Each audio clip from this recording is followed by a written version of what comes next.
ఈరోజు మరి పరిశుద్ధ ప్రార్థన ముందర సంఘ సభ్యులైన కృపామణి గారి ద్వితీయ సంతానం జయరాజ్ గారు, కృపామణి గారి ద్వితీయ సంతానమైన ప్రహర్షిత రక్షణ కొడుకెట్టు రీతిగా జరగడానికి దేవుడు సంకల్పించారు. 2024 సంవత్సరం నవంబర్ 17వ తారీఖున ఆ బిడ్డ దేవుని మూలంగా జన్మించింది. అయితే దేవుడు ఆ బిడ్డకి రక్షణ వస్త్రాన్ని ఇచ్చాడు.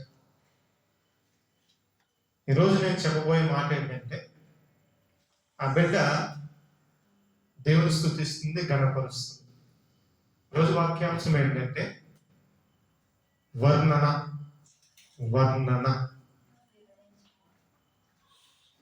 చక్కగా మీకు అర్థమయ్యే భాషలో చెప్పాలంటే, ఏదైనా ఒక అకేషన్కి ఒక పట్టు చీర కొనుక్కున్నారనుకున్న 25,000 రూపాయలు పెట్టి, ఏమ్మా ఎంత? ఒక 25,000 రూపాయలు పెట్టి పట్టు చీర కొనుక్కుంటే మన బంధువులకి ఏం చెప్తాం? అది చక్కగా ఏమంటారంటే దాని ఎడ్జ్, అంచు బాగుంది, దాని డిజైన్ బాగుంది, దాని నేత బాగుంది, ఎన్ని చెప్తారు కదా. స్త్రీలు చెప్పరా? అడగకపోయినా చెప్తారు. ఏం చేస్తారంటే అడగకపోయినా సరే చెప్తారో చూపిస్తారు. ఈ యొక్క వర్ణన ఎలా వచ్చింది? నువ్వు కొనుక్కున్న చీరను బట్టి నాకు అది కలిగి ఉన్నాను, ఆ చీర బహు చక్కగా ఉందని ఆ యొక్క వస్త్రం గురించి చెప్తాం. దేవుడు మన రక్షణ వస్త్రాన్ని ఇచ్చారు కదా, ఇచ్చాడు కదా దేవుడు. ఆ యొక్క వస్త్రాన్ని కూడా వర్ణించా. భౌతికమైన ఈ యొక్క వస్త్రాలను కానీ లేదంటే వంటలను కానీ వర్ణిస్తాం, మనుష్యుల్ని కానీ. అది దేవుడి వాక్యం అంటుంది, ఆ యొక్క రక్షణ వస్త్రాలు కూడా వర్ణించాం. ఎవరైతే రక్షించబడ్డారో, నీకు బాప్తిసం పొందుకున్నారో, వారు ఏం చేయాలంటే వారి జీవిత కాలం అంతా ఆ యొక్క వస్త్రము ఎట్టి రీతిగా నేను తొడుక్కున్నాను, ఆ వస్త్రం తొడిగిన వ్యక్తి గురించి వర్ణించాను. అంతే కదా. ఆ చేనేతగాడు వర్ణన గురించి చెప్తాం, చాలా బహు చక్కగా చేశారండి, చక్కగా చాలా బాగుందని చెప్తాం వస్త్రం. అయితే ఈ వస్త్రాన్ని నీకు ధరింపచేసిన వాడు ఒక ఉన్నాడు, ఆయన దేవాది దేవుడు. ఆయన ఏం చేయాలంటే రక్షణ పొందుకుని ఎవరైతే ఆయనలో సాగుతున్నారో వారు ఆ యొక్క వర్ణన చేయాలి. ఈరోజు వాక్యాంశము వర్ణన.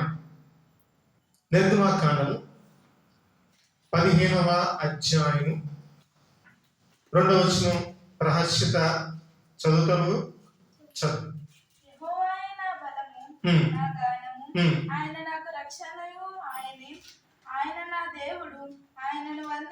చాలు.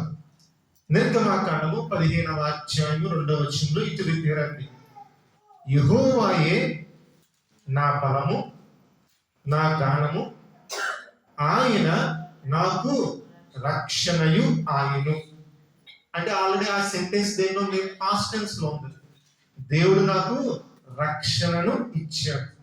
మూడో మాట ఏమని రాయబడిందంటే ఇక్కడ, ఆయన నా దేవుడు, ఆయనను వర్ణించెను.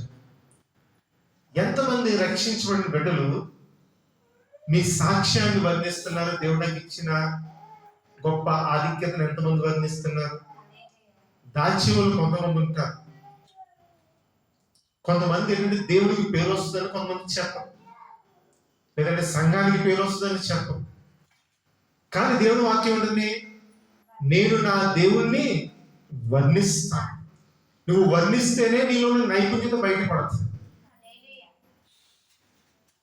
ఈ వాచ్ లేదండి, ఫోన్ అండి, ఇంత ఖరీదండి, దీన్ని ఫీచర్స్ ఉన్నాయి, దీని సెట్టింగ్స్ ఇదని నీకు తెలిసి ఎలాగో చెప్తామంటే ఇది బాగుందని అనుకుంటా. నువ్వు ఏం చేయాలంటే రక్షించుకున్న ప్రతి ఒక్క బిడ్డ వర్ణించాలి, ఆయన వర్ణించాలి. ఇది ఎప్పుడైతే మనము చేసామో దేవుడు మనల్ని ఎలా చేస్తారంటే ఇంకా బహుగా ఆశీర్వదిస్తాడు. 3 విషయాలు చెప్తాను, 3 నిమిషాలు చెప్పి ముగించేస్తాను. మొదటి వర్ణన ఏమిటంటే, మొదటి వర్ణన సమూయేలు 2వ గ్రంథము 22వ అధ్యాయం 47వ వచనం. ఒక్కొక్క వచనం ఒక్కొక్కరు చదవండి అమ్మ. అందరూ ఒకే వచనం కాకుండా ఒక్కొక్కరు ఒక వచనం చదవండి. యెహోవా జీవము గలవాడు, నా ఆశ్రయదుర్గమైన వాడు, స్తోత్రార్హుడు. నాకు రక్షణాశ్రయదుర్గమైన దేవుడు మహోన్నతుడగును గాక. దేవుడిని ఎలా వర్ణించాలంటే ప్రహర్షత కావచ్చు, లేదంటే రక్షించబడిన ఎవరైనా సరే నా దేవుడు మహోన్నతుడు. ఇప్పుడు చంటి పిల్లల్ని అడిగినప్పుడు నా పిల్లల్ని మా డాడీ హీరో అంటారు. ఎప్పుడో తెలుసా మీకు? చంటి పిల్లల్ని అడిగితే కనుక మా డాడీయే గొప్పడు అంటాడు, ఎదుట నొప్పుకోడు. మన డాడీ ఎవరు మనకి? మన డాడీ గొప్పడు మనకి. మన డాడీ మనకు గొప్పడు. ఆయన మహోన్నతుడని మనం ఏం చేయాలి? వర్ణించాలి.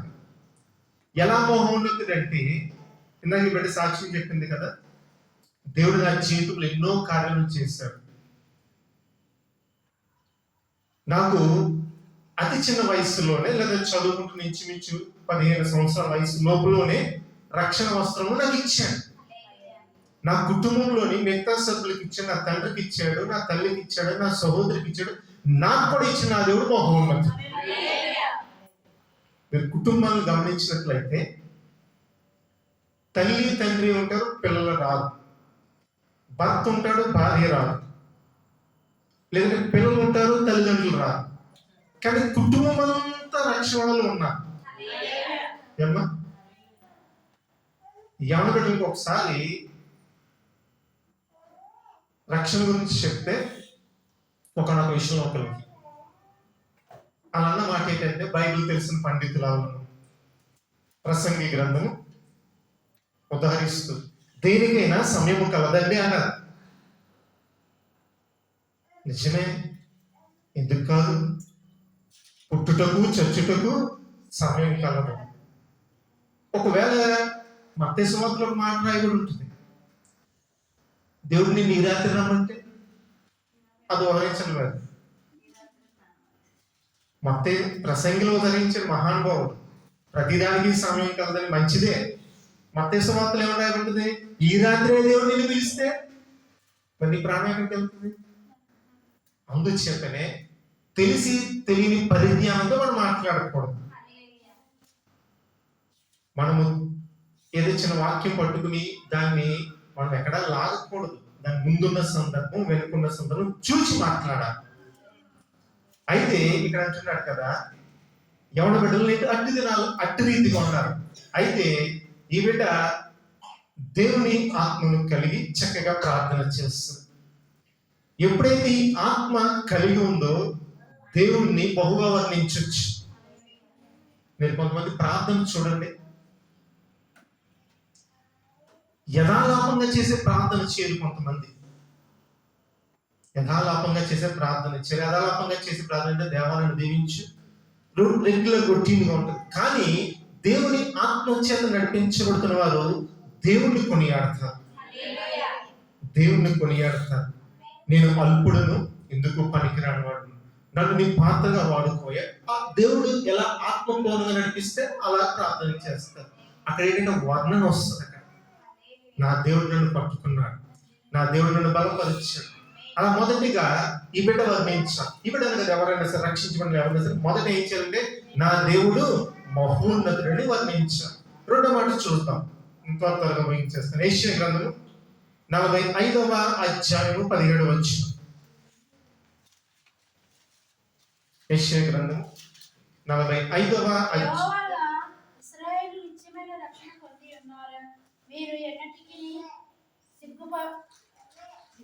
నేను చదువుతున్నామా? యెషయా గ్రంథము 45వ అధ్యాయం 17వ వచనం. యెహోవా వలన ఇశ్రాయేలు నిత్యమైన రక్షణ పొంది ఉన్నది, మీరు ఎన్నటెన్నటికి సిగ్గుపడకయు. రెండోది ఏంటంటే, రెండో వర్ణన ఏంటంటే ఇశ్రాయేలు రక్షణ పొందింది, ప్రహర్షత రక్షణ పొందింది. పరిశుద్ధ ప్రార్థనలు ఎవరు రక్షణ పొందారు, పెద్దవారు రక్షణ పొందారు. ఏమంటారంటే దేవుడు ఎలా వర్ణిస్తారంటే, నా దేవుడు నన్ను ఎప్పుడు సిగ్గుపడని. నేను మ్యాథ్స్ లో పూరే ఇందాక బట్టి సాక్షి చెప్పింది ఏంది, 100కి 40 మార్కులకి అటెండ్ చేసిన.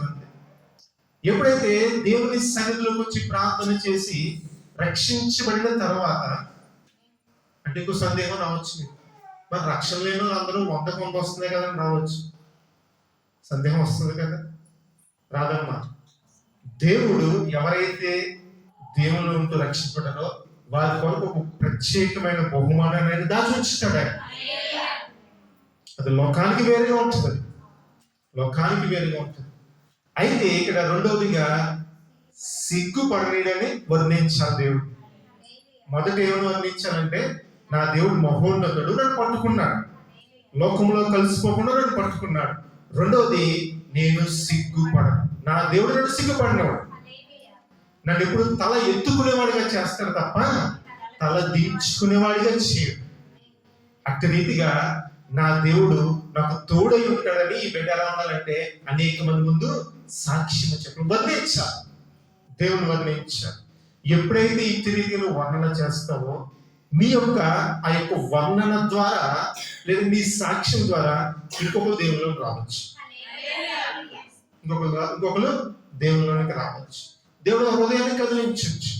నిజమే కదా, ఈ బిడ్డకి మ్యాథ్స్ ఒకప్పుడు తక్కువ వచ్చి లేదంటే కొంచెం డౌన్ ఫాల్ ఉండేది. కానీ ఎప్పుడైతే ఈ బిడ్డ దేవుడి మీద ఆడుకుందో దేవుడు ఈ బిడ్డ జ్ఞానాన్ని వృద్ధి చేశారని ఏమంటారంటే అప్పుడు వాళ్ళు కూడా నమ్ముకోవచ్చు. మన సాక్షి గారు వాళ్ళ అత్తయ్య గారి రాళ్ళు సువార్త చేస్తే 2 అమల బిడ్డలు వచ్చారు, సాయి తేజమ్మ, 2 అమల బిడ్డలు వచ్చారు.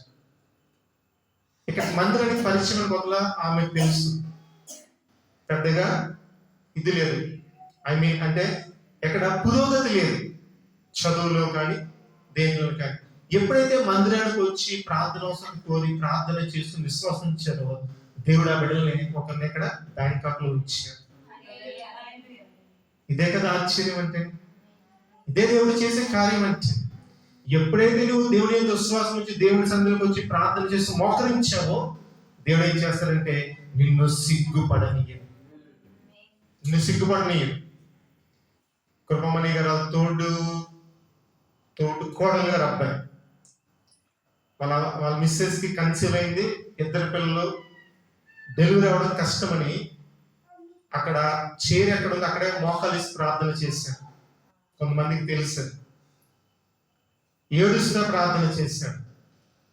2 కవలు గర్భంలో 2 కవలు ఉంటే వాళ్ళిద్దరికి డెలివరీ అవ్వడం కష్టం అంటే సన్నిధికి వచ్చి ప్రార్థన చేస్తే దేవుడు సులువుగా అయిపోయి డెలివరీ అయ్యేటట్టు చేశాడు. సిగ్గుపడినిచ్చాడు దేవుడు, సిగ్గుపడను. దేవుడు రక్షణ వస్త్రాన్ని ధరింప చేశాడు, దాన్ని వర్ణించాడు. మొదటి వర్ణన మహోన్నతుడు నా దేవుడు, 2వ వర్ణన సిగ్గుపడలేవాడు. ఎవరైతే నువ్వు సిగ్గుపడితే బాగుంటుందో వాళ్ళని ఎదురు సిగ్గుపడతా. చాలాసార్లు మనం చూస్తున్నాం, మనల్ని ఎవరైతే గోతులో పడేద్దో చూద్దాం ఆడి గోతులు పడతాడు.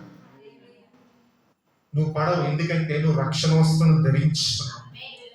యెహోవాయే నా బలము, యెహోవాయే నా గానం అని నువ్వు దేవుణ్ణి సన్నుతిస్తున్నప్పుడు ఆయన నిన్ను సిగ్గుపడ్డాడు. 3వ మాట చూద్దాం. సమూయేలు 2వ గ్రంథం 22వ అధ్యాయము 51వ వచనం.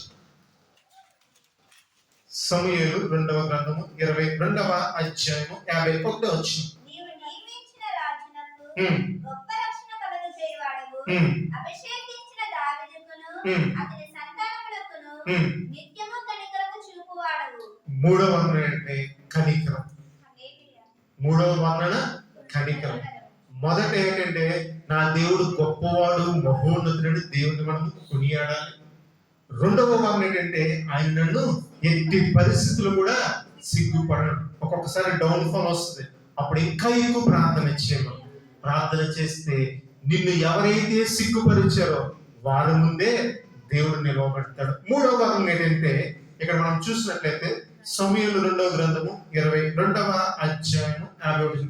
నీవు నియమించిన రాజునకు గొప్ప రక్షణ కలగ చేయువాడు, అభిషేకించిన దావీదునకును అతని సంతానములకును నిత్యము కనికరము చూపువాడు. నిత్యము, ఆల్వేస్, ఎల్లప్పుడూ కూడా కనికరం చూపిస్తాడు. కనికరం అంటే ఒక్కొక్కసారి మనం తొట్టిల్లు పోతుంటాం. ఏమో తొట్టిల్లు పోకుండా ఉంటామా? తొట్టిల్లు పోతుంటాం. తొట్టిల్లిపోయి ఎవరైతే మరలా దేవుని దగ్గరికి వచ్చి ప్రార్థన చేస్తారో నీ యొక్క అపరాధాలన్నింటినీ, తప్పులన్నీ క్షమించి నీ మీద కనికరం చూపిస్తాడు. ఈ బిడ్డ తప్పుపోయింది, అయినప్పటికీ మరలా నా సన్నిధికి వచ్చి తన తప్పును ఒప్పుకుందని దేవుడు ఏం చేశాడంటే నిన్ను శిక్షించకుండా కనికరం చూపిస్తాడు. ఎప్పుడైతే ఇలా జరిగినప్పుడు దేవునికి చెప్పాలి, నిజమే ప్రభా, నువ్వు కనికరము గల దేవుడు, నేను తప్పిపోయినప్పటికీ మరలా నీ దగ్గరికి వస్తే నువ్వు నన్ను హక్కును చేర్చుకున్నావు. చూడండి, తప్పిపోయిన కుమారుడు మరలా తండ్రి దగ్గరికి వస్తే ఏం చేస్తాడు? చక్కగా విందు చేస్తాడు. చక్కగా విందు చేస్తాడు. ఎవరైతే రక్షణ వస్త్రంలో ధరించుకున్నారో వారు ఏం చేయాలి? వర్ణించాలి దేవుని. నా దేవుడు మహోన్నతుడు, నా దేవుడు నన్ను సిగ్గుపడనివ్వడు.